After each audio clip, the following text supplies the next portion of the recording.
Shalom. First and foremost, I want to give all praises, honor, and glory to Yahweh, Bahasham, Yahweh Shai, Bahasham, Recha Akodash. Double honors to the elders and the apostles of Great Millstone, and peace and blessings to the elect. And today we're going to go into the book of Jeremiah, the 52nd chapter, which is the last book, or the last chapter in the book of Jeremiah. And this pretty much just recounts what ended up happening, at the end of everything. And how the Lord made good on his threat or his warnings that he would destroy Jerusalem and carry them away captive for their disobedience to him. So the fall of Jerusalem, this is Jeremiah chapter 52, verse 1. Zedekiah was 21 years old when he began to reign, and he reigned 11 years in Jerusalem. And his mother's name was Hamutal, the daughter of Jeremiah of Libnah. Once again, this is not Jeremiah the prophet. And he did that which was evil in the eyes of the Lord Yahweh, according to all that Jehoiakim had done. For through the anger of the Lord Yahweh it came to pass in Jerusalem and Judah, till he had cast them out of his presence, that Zedekiah rebelled against the king of Babylon. So remember that Nebuchadnezzar had taken Jehoiakim, right, which was the son of Jehoiakim, as captive to Babylon, and set up Zedekiah as a ruler, like a puppet ruler, you could say, right, one that was under him, or a vassal. And so the Lord caused Zedekiah to rebel, right, against Nebuchadnezzar, eventually triggering that or warranting that siege, which led to the end of Judah.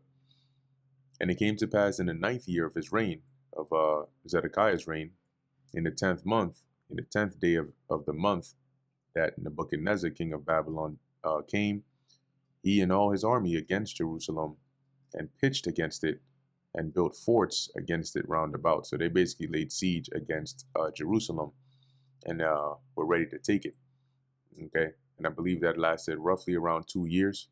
So if we were to look up here, Zedekiah, or actually let's do siege of Jerusalem by Babylon. All right, so here they have it right around 588 BC, which would line up, give or take, with the reign of Zedekiah. Or was it his 9th year? Let's see, Zedekiah. Yeah, if he started in around 597, right, you go back 9 years, that's about, 586, which they have it here. Yeah,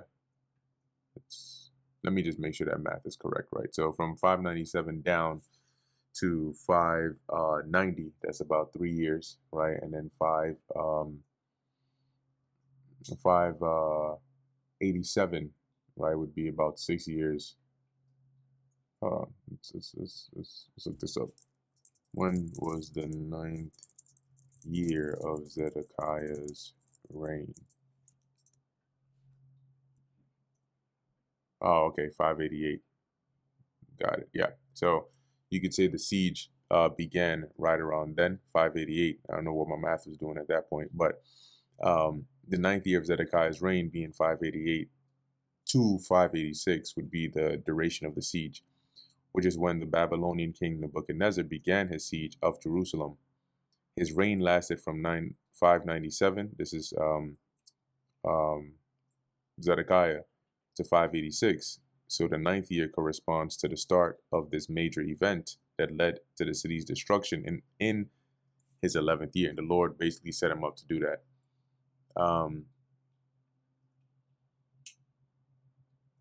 So going back to Jeremiah 52, verse 5. So the city was besieged unto the 11th year of King Zedekiah. And in the 4th month, in the 9th day of the month, the famine was sore in the city. And that's one of the main ways that you get got in a siege. Your food supply is cut off, and eventually you starve. And then the people would either surrender or become too weak to defend their walls, that the enemy could scale it. Because one of the main things when you have a fortress that makes it, you know, makes it so the enemy can't just break in on day one is because you have people on the walls that are shooting at them and basically preventing the soldiers from progressing further and further, right? So once those people are worn out, starved to death, and too weak to even fight, nobody's there to stop the invading army from now coming in and breaking through the walls with siege ramps or building, mounts to like scale the walls and so on. It says, so that there was no bread for the people of the land. Then the city was broken up, and all the men of war fled. See, so the Babylonians finally broke through, and the soldiers and so on of Judah ended up fleeing, and went forth out of the city by night, by the way of the gate between the two walls, which was by the king's garden, and Zedekiah being among them. Now the Chaldeans were by the city round about, so they had surrounded the city, and they went by the way of the plain. This was Zedekiah and his army that were trying to flee. So he thought he could escape the judgment of the Lord. But the army of the Chaldeans pursued after the king and overtook Zedekiah in the plains of Jericho, and all his army was scattered from him. So they abandoned him, right? They fled. Then they took the king and carried him up onto the king of Babylon to Riblah in the land of Hamath, where he gave judgment upon him. And the king of Babylon slew the sons of Zedekiah. So Nebuchadnezzar, being over there and up there in Riblah, basically gave his judgment concerning what should be done to Zedekiah, and the order was to slay his sons before him. So, and then it says here, he slew also the princes of Judah in Riblah, right? So those that were,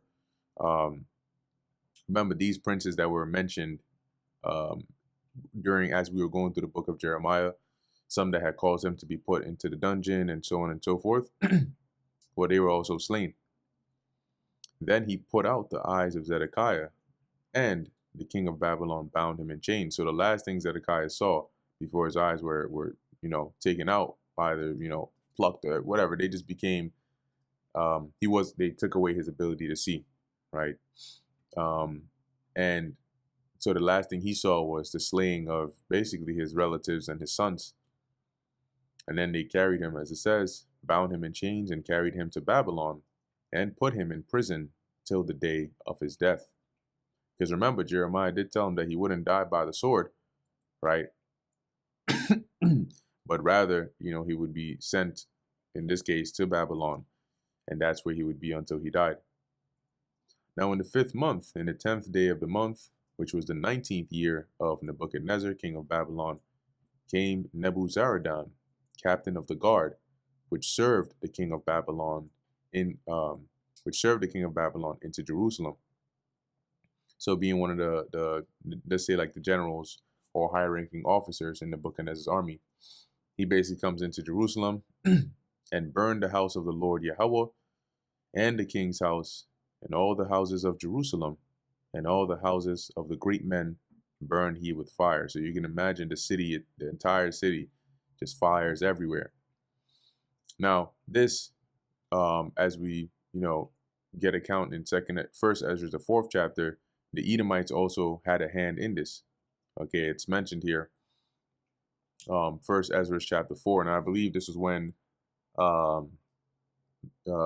Zerubbabel was making petition to Darius to say as a reward for winning the contest of who could have the wisest saying, he wanted decree to be made so they can go and rebuild the temple. Then said he unto the king, remember thy vow which thou hast vowed to build Jerusalem in the day when thou camest into thy kingdom, and to send away all the vessels that were taken away of Jerusalem, which Cyrus set apart when he vowed to destroy Babylon, and to send them again thither. Thou also hast vowed to build up the temple, which the Edomites burned when Judea was made desolate by the Chaldees, i.e. the Babylonians. And that's what we're reading of here, right, when they actually did that. So that's how we know that, you had the Edomites that played a role in there. and all the army of the Chaldeans that were with the captain of the guard break down all the walls of Jerusalem round about. So this is also why during the time of Nehemiah, the Lord put the spirit on him to have to come back to Jerusalem to rebuild the walls because they were completely broken down.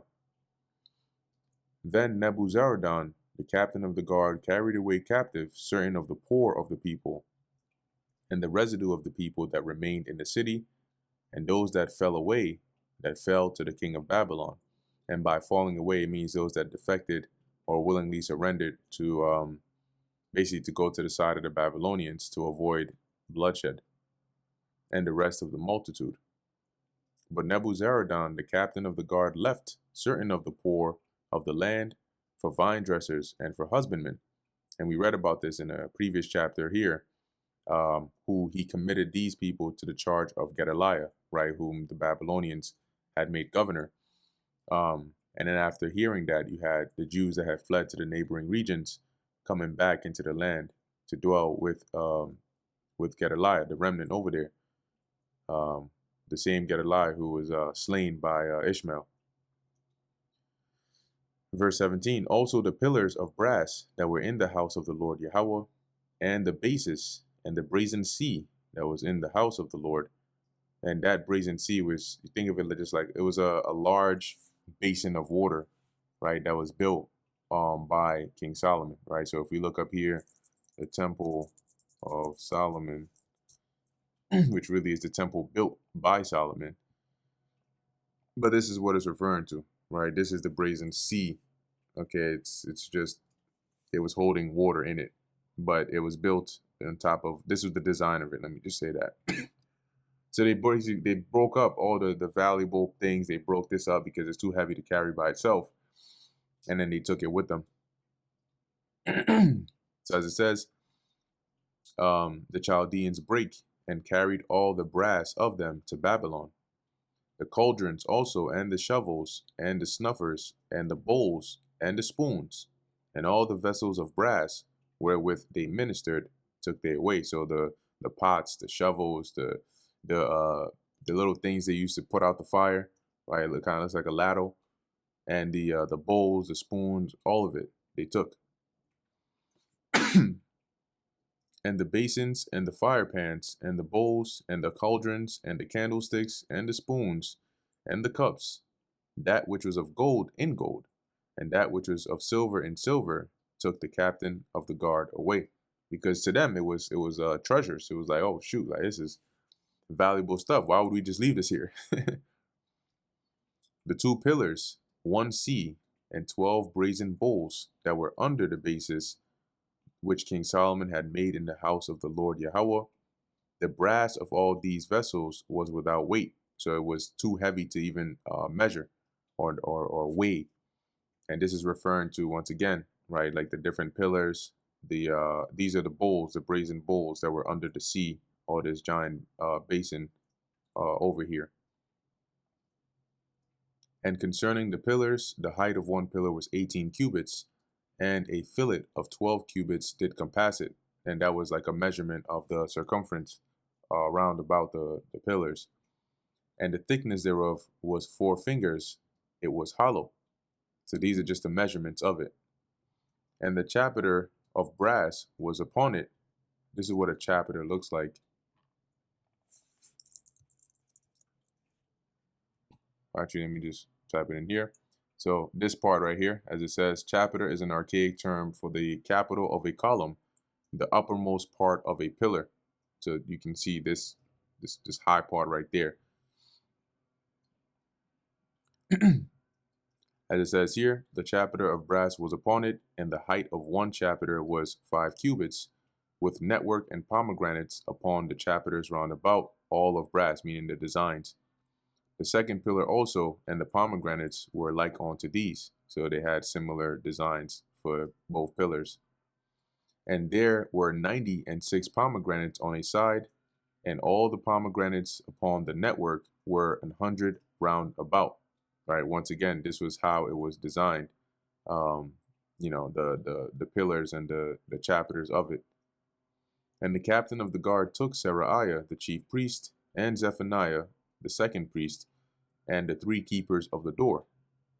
He took also out of the city an eunuch, which had the charge of the men of war, and 7 men of them that were near the king's persons, i.e., like the king's, either his guards or his advisors, but they were close to the king, which were found in the city, and the principal scribe of the host, who mustered the people of the land, and 60 men of the people of the land, which is about 60, that were found in the midst of the city. So all those that were of, say, importance, right, or possibly a part of the king's court, they found them and took them to Nebuchadnezzar. So in the NLT it says, and from among the people still hiding in the city, he took an officer who had been in charge of the Judean army, 7 of the king's personal advisors, the army commander's chief secretary, who was in charge of recruitment, and 60 other citizens. So Nebuzaradan, the captain of the guard, took them and brought them to the king of Babylon in Riblah, or to Riblah. And the king of Babylon, this is over there in Syria, right north, where I think it said Hamath. Yep, Hamath. And the king of Babylon smote them and put them to death in Riblah in the land of Hamath. Thus Judah was carried away captive out of his own land. Hence the fulfillment of what Jeremiah had been prophesying concerning what the Lord was about to do to them, which they didn't listen. This is the people whom Nebuchadnezzar carried away captive. In the 7th year, 3,000 Jews and 23. In the 18th year of Nebuchadnezzar, he carried away captive from Jerusalem 832 persons. So there were at different times, right, when the Babylonians or the Chaldeans came to Jerusalem and ended up taking away captives. I believe the first go around is where you involved Daniel, and the second one with Jeconiah and the carpenters of the land. And I think Ezekiel might have been in that second exile. And then you had the one after that. Okay, so there were a series of them in which they took certain Israelites captive to the land before the final decimation of Jerusalem, where they carried the remaining of them. So it says here, in the 18th year of Nebuchadnezzar, he carried away captive from Jerusalem 832 persons. That's 832. And in the 23rd year, the 23rd year of Nebuchadnezzar, Nebuzaradan, the captain of the guard, carried away captive of the Jews 745 persons. All the persons were 4,600. So in total, the Jews that were taken captive to Babylon were 4,600. And it came to pass in the 37th year of the captivity of Jehoiakim, king of Judah, right, the one that was taken captive to Babylon. And the name sounds similar, but this was the son of Jehoiakim. In the 12th month, in the 5th, or on the 25th day of the month. Now, keep in mind, this man, it is from his, like, continuing through his line. It's where you have, like, that royal line that leads up to Yahushai. So there's a reason why the Lord had him sent to Babylon to be preserved during this time, because it was needful that his lineage continue on to fulfill prophecy. It says here, in the 25th day of the month, that evil Merodach, in the secular history, is known as Amel Marduk, and we'll take a look at him in a second. King of Babylon, right? I believe he was the son of Nebuchadnezzar, basically succeeded him as the next king. In the 1st year of his reign, lifted up the head of Jehoiakim, king of Judah, and brought him forth out of prison. So the Lord put the spirit on this evil Merodach to release Jeconiah or Jehoiakim from prison and take care of him. And spake kindly unto him, and set his throne above the throne of the kings that were with him in Babylon. So he gave him a high position to where he would be taken care of. And changed his prison garments, and he did continually eat bread before him all the days of his life. So there were rations prepared for him, and he was basically well cared for.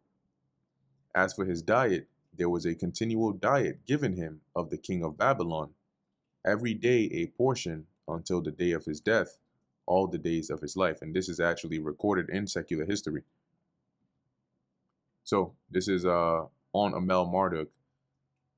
It says here, the meaning is man of Marduk. In the scriptures, he's referred to as evil Merodach, but it's the same person.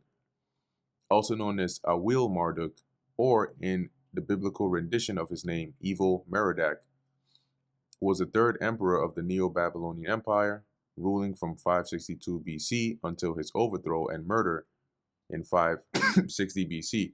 It says third because they considered the first to be Nabopolassar, the father of Nebuchadnezzar, which will make Nebuchadnezzar the second, and Amel Marduk the third. He was the successor of Nebuchadnezzar II on account of the small number of surviving cuneiform sources. Little is known of Amel Marduk's reign and actions as king. Amel Marduk, originally named Nabu Shum Ukin, was not Nebuchadnezzar's eldest son, nor the oldest living son at his appointment as crown prince and heir. So it's not like it was expected for him to come up on the throne, because usually it would be the eldest son. But it's the Lord set it up, in such a way because he would be the one that the Lord would put the spirit upon to actually release Jeconiah, right, to preserve him.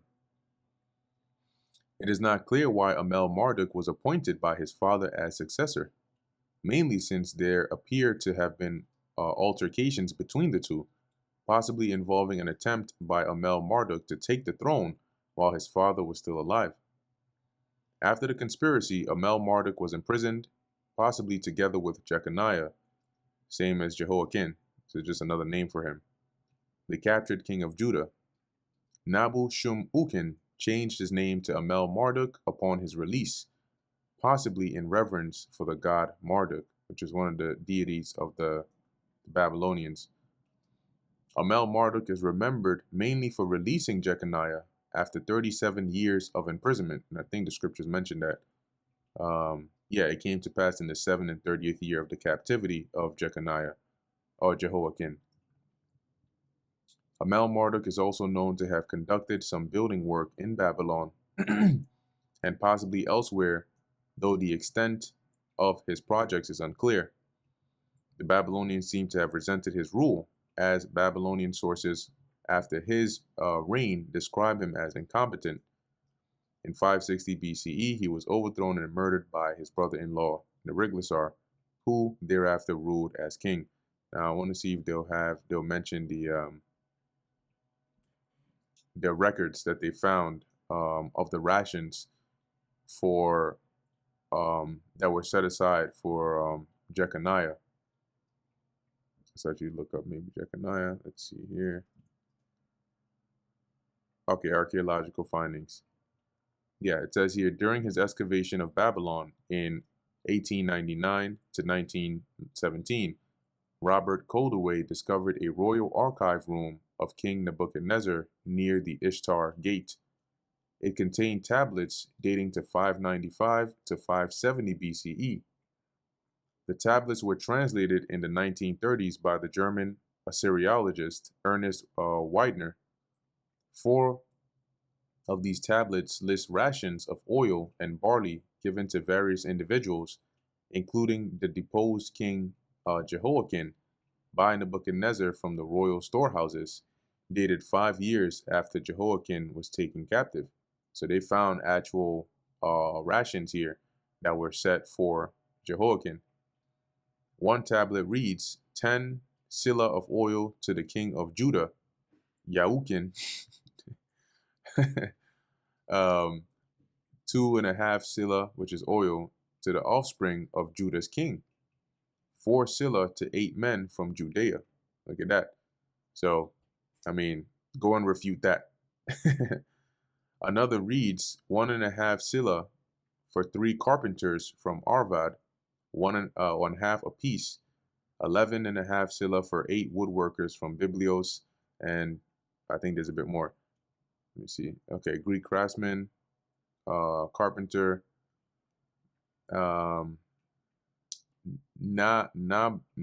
Nabuader 10 sila to Lakuuki or Lakuukinu, the son the son of Judah's king. 2.5 sila for the 5 sons of the Judean king. See, so there you go, right? Those are the records and the rations that they found for those that were in over there in Babylon. And that brings us to the end of Jeremiah, the 52nd chapter, and also the end of the book of Jeremiah. So, Lord willing, you were edified. In closing, I want to give all praises, honor, and glory to Yahweh, Bahasham, Yahushai, Bahasham, Rachak, Wadash. And until next time, Shalom.